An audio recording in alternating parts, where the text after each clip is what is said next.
ሰላም ቤተሰብ እንዴት ናችሁ? ሰላም እንዴት ናችሁ? ላይክ ሼር አድርጉልኝ ቤተሰብ ማለት ነው። ለሰዎች እንዲደርስልኝ ላይክ እያደረጋችሁ እኔ ትናንትና እና አብርሽ በለቀቁት ቪዲዮ አብርሽ ለምን ሩታ ቤት ሄደ?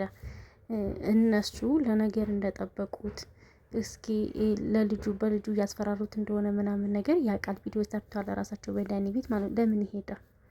እውነቴን እኮ ነው። ለምን ሄደ? ሁለተኛ ነገር አንድ ባልና ሚስት ከተለያዩ ደግሞ በየቀኑ ወይም በፈለገበት ሰዓት እየመጣ አይደለም ልጁ ሊያይ የሚችለው። እኔ እውነቱን ስለምናገር ነው።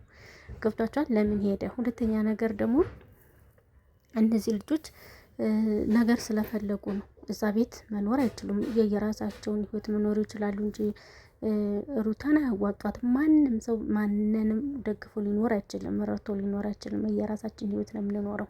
ሁለተኛ ነገር ደግሞ በዛ ልክ እንደዛ ሲገፈትረው ደረጃ ላይ ቢወርቅስ ምንድነው ሊሆን የሚችለው? እና ነገሮችን አብረሽኝ ብትርቅ ከነሱ ተራርቀህ ብትኖር ይሻላል ብዬ ነው የማስበው። እንደኔ በቃ የራሳችሁን ከተፋታችሁ ምንም የሚያገናኛችሁ ነገር የለም እንጂ የማይከፈልግ በሳምንት አንድ ቀን ወይም በቃ ህግ ባለህ መሰረት መሄድ ይኖርብሃል እንጂ ልጅን እያልክ በምትሄድ ቁጥር ራሱ አንተ እሷ ሩታን ፈልገህ ሄድክ ያክል ነው የሚመስለው። ስለዚህ ለምን ትበሻሸቃላችሁ?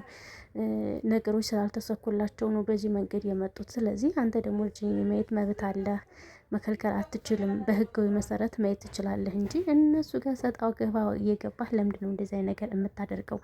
እንደዛ ሲገፈትሩ አንተ ራሱ ዝም ትላለህ። እና ሩታም ቢሆን በዚህ ልክ ማድረግ የለብሽም። ይህ ቪዲዮ የሚቀመጥ ነገር ነው። ነገ ወዲያ ለሌለው ለማንነትሽ፣ ለወደፊት ህይወትሽ እንደዚህ ነገር ባታደርጊ መልካም ነው። ባል ክቡር ነው። እንደዚህ ልጅ እንዴት ትዳር አንቺ ልትሽ ትችያለሽ? እና በጣም አስቸጋሪ የሆነ ነገር ነው። ማርያምን መስራት ከፈለጋችሁ ሌላ ነገር ስሩልን። አንቺም ሴት ነሽ፣ የስራ ሰዎች ናችሁ። ሁለታችሁም ሰርታችሁ ተለውጣችሁ ነው እዚህ የመጣችሁት። አሁን ለምንድን ነው እንደዚህ ሰይጣን የገባባችሁ?